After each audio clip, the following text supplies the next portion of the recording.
James 1, it says wonderful champagne is next. From the producer of champagne, Michel Gonet Gran, Cru Mesnil Sur Oger Brut Nature 2011 vintage. Stay tuned and I'll tell you about this one.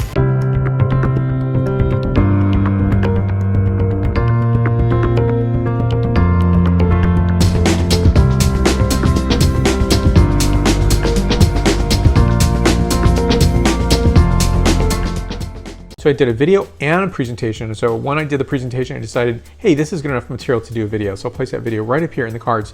Take a look at that if you have this passion, as I do, for Blanc de Blanc champagne wines. So as I say about Blanc de Blanc, to me, it really represents 2 millennia in progress. And that's what you get because the first wine was produced was by Champagne Salon.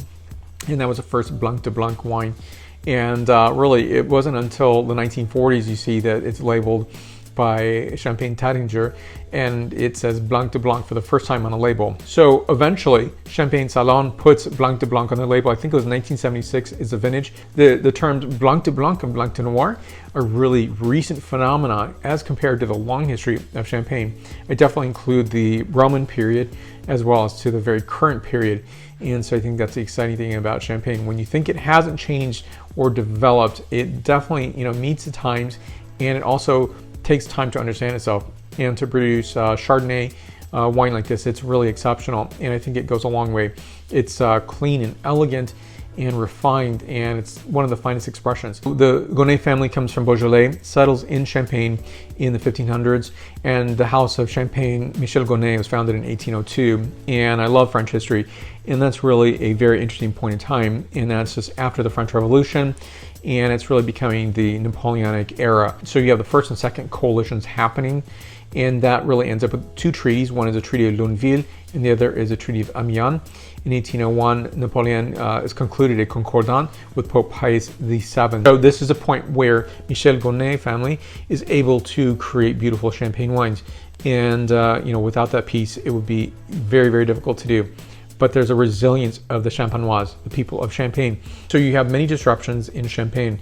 You have the 100 Years' War, you have World War I, World War II, and so forth, the French Revolution. At this point, you can actually stop and settle and to create beautiful champagne wines. So there's nothing on here that says that this is Brut Nature. And so you see that this is 2011 vintage, and the dosage is 0 grams per liter. That's your indication that this is Brut Nature or Brut Zero. On here, the disgorgement date of 8/10/2019.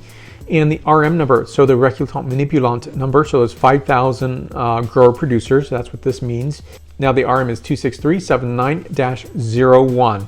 I'm pointing that out because every single producer, if it's obviously a Negociant Manipulant, will have the NM, RM, and occasionally CM, so the cooperatives.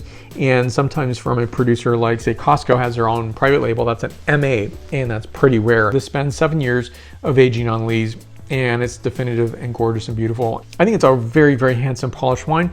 Enjoy this in a tulip glass because you really want to smell the wine. Because if you're not smelling the wine, you're not going to be tasting the wine. So that's why I do not enjoy a sparkling wine, a champagne on a coupe, because there's no way to smell the wine necessarily. It's everywhere at once, but nowhere focused at any given time. And of course, the fluid is impossible also to smell from. So this opens this up just a bit. Now I'm going to give some scent notes on this wine. So Commerce pear, green apple, oyster shell, and freshly roasted pine nuts as well. Next, the palate characterization. The first experience is aptly dry, nicely so, but not so austere. There's still the character of fruit on this wine. Notes on this are passion fruit, lemon curd, freshly roasted pine nut, and oyster shell. So the notes of pine nut is really important, and especially freshly roasted because they're sublime if you've ever had one. I definitely recommend that. They impart a bit of sweetness, a lot of earth notes, as well as a mineral notation.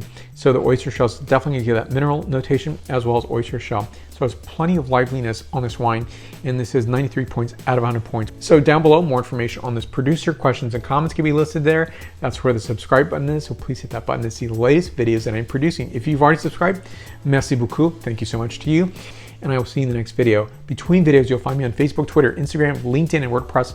Tell me your favorite, champagnes. Do you like a Brut Nature? I thank you for watching. I will see you in the next video. A votre santé.